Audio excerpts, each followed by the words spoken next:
Our first guest could not agree more. Pinky Cole is an entrepreneur who 7 years ago founded the groundbreaking restaurant chain Slutty Vegan. By the numbers, her empire grew into a $100 million success story, covered by Forbes magazine, The New Yorker. The list goes on and on. Her power moves even earned her a spot on the cover of Essence magazine, calling her a cultural phenomenon. All of that was true. All of it is true. But Pinky went to social media just a few weeks ago and she shared another side of her, what seemed to be the perfect success story, a side of what was happening that no one, including Pinky, saw coming. Take a look. For the last couple of months, it's probably been the most incredibly difficult of my entrepreneurial life. As of February 13th, the company went through a global restructure. And as a result of that, that meant that I no longer own the company. It was a stunning revelation, leaving fans of entrepreneur Pinky Cole Hayes wondering what happened to her fast food phenomenon known as Slutty Vegan. Pinky says she made the wrong hires and spending got out of control, leaving the multi-million-dollar company in a financial crisis. In order to save her brand, she had to make the painful decision to transfer ownership. It was a big change in fortune for the celebrated entrepreneur. I have gone through every emotion imaginable: grief, sadness, fear, depression, uncertainty. In 2018, Pinky launched Slutty Vegan with just one Atlanta food truck and a lot of social media posts. She wasn't a chef and didn't have a business plan, but from her days as a producer at the Maury Povich Show, Pinky did know how to grab people's attention.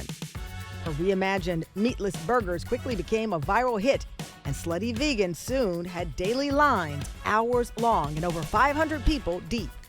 97% of the people who come to Slutty Vegan are not vegan. The Slutty Vegan fan club quickly spread across the country with pop-ups and praises from celebrities like Will Ferrell, Usher, Justin Timberlake, and Tyler Perry. In 4 years, Pinky built a massive multi-million-dollar food empire. And along the way, she's been sharing her meteoric rise with the Tam fam. In 2020, Pinky introduced her iconic one-night stand burger. This is amazing. In 2022, the Baltimore native was back again with her new restaurant in Harlem. I am literally going 10 blocks away from where I started. And this time, I got a company that's valued at $100 million. Pinky's rise and success was widely admired. She was even named in 2023 to the prestigious Time 100 Next list as one of the most influential people in the world shaping the future. And now, after the emotional roller coaster of the past few months, there's a new twist. Pinky bought her company back. And this time, lessons have been learned, and she wants to share it with other entrepreneurs. It was a bombshell. So many people called me shocked and confused who'd been rooting for Pinky all of these years and really finding inspiration in this person who had an idea and turned it into, again, what seemed like an unstoppable success story. Pinky returns to our show in a daytime exclusive to talk about what happened to her empire and how she is rebuilding her brand that she created with her team. Please welcome, in an exclusive conversation, Pinky Cole.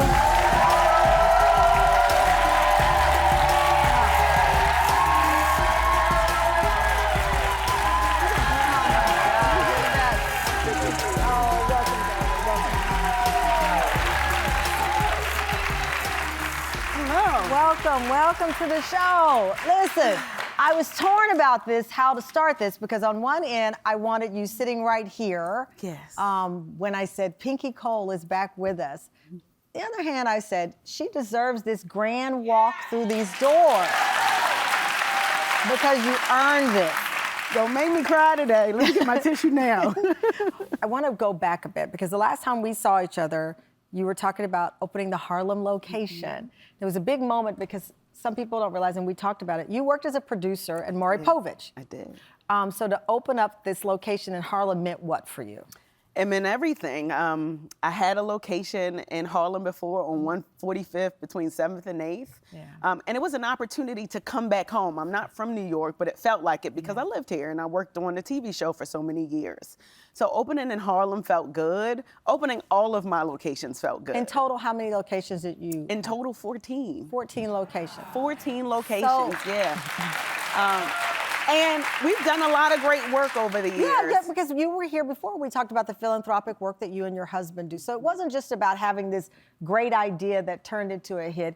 You were continuing to give back to the community. So the last time I saw you, were celebrating the Harlem opening up. You know, I watch you on social media. Things look good. And then, Pinky, I see this post. And it says, I'm buying back my brand. I have been through the worst time of my life. It was like, what do they call it when you were like the whiplash? And I'm thinking, wait a minute, how did we get from celebrating Pinky and her new location, $100 million company, to you're telling us now you had lost ownership of the company? Yeah. When did things start to fall? I got back into my company January 2024. What does that mean, got back into the company? I went off to be a mom. I had 3 kids, y'all. 1 in 21, 1 in 22, 1 in 23. And you had owned the company by then, what, how many years? 7 years. So Well, 6 years at that point. 6 years at that point, you decide, I'm good. I've made Time 100 list. I'm in Forbes. Y'all are loving vegan. And still was running the company. Really running the company. But not day to day. Right. So I'm face of the brand, mascot, spokesperson, all of that good stuff. And then I got a call from somebody on my team that we were running out of money. I make double-digit millions, and we're running out of money. Who had, and you don't have to name individuals, but did you put a company in place to run it? How does that work? Because you're taking care of your family, you still have your eyes on things, but you're letting others run it. I put people in position, just like most entrepreneurs do. You know, you build a company, it starts to scale. And granted, we did a lot of great things, but I think who I had in place, right? There may have been a capacity issue, and it wasn't just one person, right? And, you know, I am taking accountability as well, because at the end of the day, when you're an entrepreneur, your name is on the door. And when your name is on the door, it doesn't matter if it's her fault, his fault, their fault, it's still your name, and you have to make sure that you stand to the front of the line. Listen, I understand. My name is on this show. I joked before, I can't do it by myself, but I went in, I pitched the show, created the show and all that. But at the end of the day, you do trust that you have the team in place, right? And we deserve breaks, right? You deserve to, if you have all this success, you have $100 million, what's the point if you can't live your life a little bit? Absolutely. So you decide, I'm gonna let some other people handle the business. I'm gonna keep an eye out, but they will handle it. Did that mean they handled the money coming in, all of the purse strings? Everything. I had eyes, but not all 3 eyes, Yeah. if you know what I mean. And when you are running a company, it doesn't matter how big it gets. You can never take your hands off the wheel. That's the biggest lesson that I learned in this business. But before we get to the lesson learned, I want to understand the space you were in, right? To get to that point. The company looks good. The numbers are good. Yeah. And you Top say, line always look good. the top line always look good. What does that mean for us who are not entrepreneurs? For those who aren't entrepreneurs, top line means the revenue is coming in. The revenue always looks good. But when you look up under the hood, you start realizing that operationally we aren't sound.